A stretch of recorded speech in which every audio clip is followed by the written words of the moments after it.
सब सुन रहल छी RMP स्टूडियो के शानदार प्रस्तुति।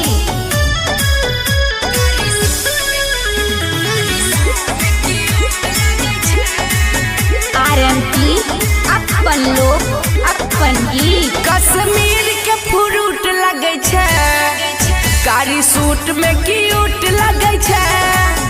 कश्मीर के फ्रूट लगे छे, कारी सूट में क्यूट लगे छे। कारी आई खक काजर गे जान, कारी कारी तिलकुट लगे छे।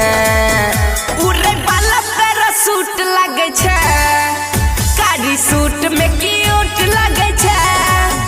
कश्मीर के फ्रूट लगे छे, कारी सूट में क्यूट लगे छे।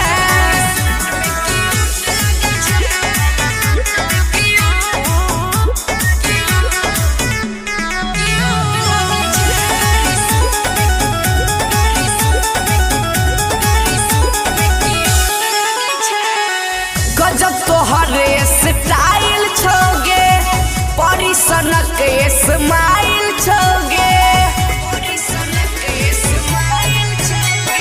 कोन क्रीम तू लगबै छ गोरी, छ तू स्वीट जना चीनी के बोरी। करियो रूप के बड़ाई कते, तू त नैका रंग रूट लगे छे। चढ़े वाली राजदूत लगे छे, कारी सूट में क्यूट लगे छे। कश्मीर के फ्रूट लगे छे, कारी सूट में क्यूट लगे छे।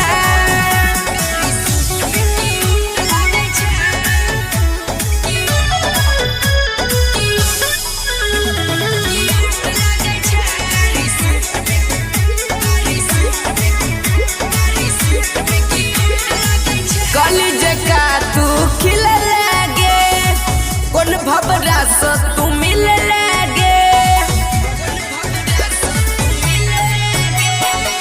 गोरी के पूरा शहर गम केला, कोन ब्रांड के सेंट तू लगेला।